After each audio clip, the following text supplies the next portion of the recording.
নমস্কার বন্ধুরা, শ্রাবণীর পাকঘরে তোমাদের সকলকে স্বাগত জানাই। আজ তো নীলষষ্ঠী, সেই জন্য প্রত্যেকটা ঘরেই মায়েরা আজকে উপোস করবেন আর নিরামিষ খাওয়া দাওয়া করবেন, যেমন আমাদেরও তো করতে হয়। সেই জন্য ভাবলাম আজকে আমি একটু ছাতুর পুর ভরা কচুরি আর আলুর দম বানাবো নিরামিষ।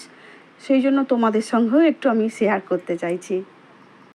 500 ময়দা নিয়েছি, পরিমাণ মতো নুন আর চিনি দিয়ে অল্প সাদা তেল দিয়ে খুব ভালো করে একটা ডো বানিয়ে নিয়েছি। আর যেহেতু কচুরি করব ছাতুর, সেই জন্য ছাতুও নিয়েছি 250 গ্রাম।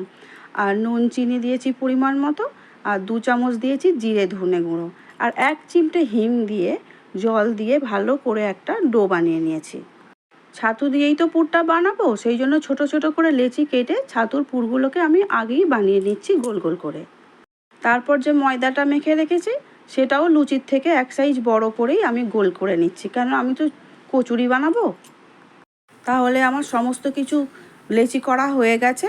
এবারে আমি ময়দাকে গোল গোল করে একটা বাটির মতন আকার দিয়ে ছাতুর যে গোলটা করেছিলাম সেটা ওর মধ্যে দিয়ে একটা হাত দিয়ে চেপে লেচির মতো করে নিচ্ছি।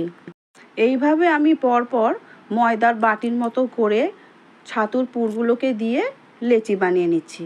পুর ভরা হয়ে গেছে, এবারে আমি কচুরিগুলোকে বেলে নিচ্ছি। আজকে তো অনেক ব্যস্ত, তাই না মায়েরা? সমস্ত কাজ ছাড়া বাবার পুজো করা, অনেক কিছু কাজ, তার মধ্যে আবার সবার কথা মাথায় রেখে রান্নাও তো করতে হবে, তাই না বলো? চলো, এবারে আমার মোটামুটি পুর ভরা হয়ে গেছে, এবারে আমি বেলে নিচ্ছি।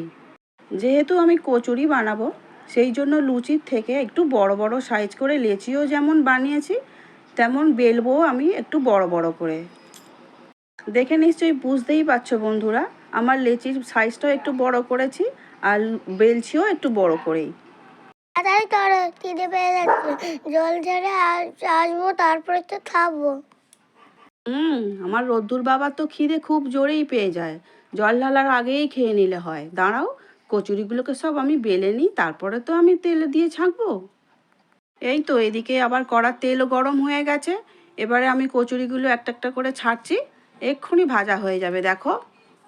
আর হ্যাঁ, একটাই অনুরোধ, ভিডিও ভালো লাগলে লাইক শেয়ার সাবস্ক্রাইব করো, আর পাশে থাকা বেল আইকনটা প্রেস করো।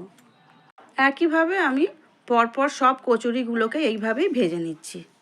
নিরামিষ আলুর দমটা আমি আগেই বানিয়ে নিয়েছিলাম, কচুরিটা আমি এখন বানালাম। এবারে একটা আমি সার্ভিং প্লেটের মধ্যে সার্ভ করছি। পুরো ভিডিওটা দেখার জন্য অসংখ্য ধন্যবাদ।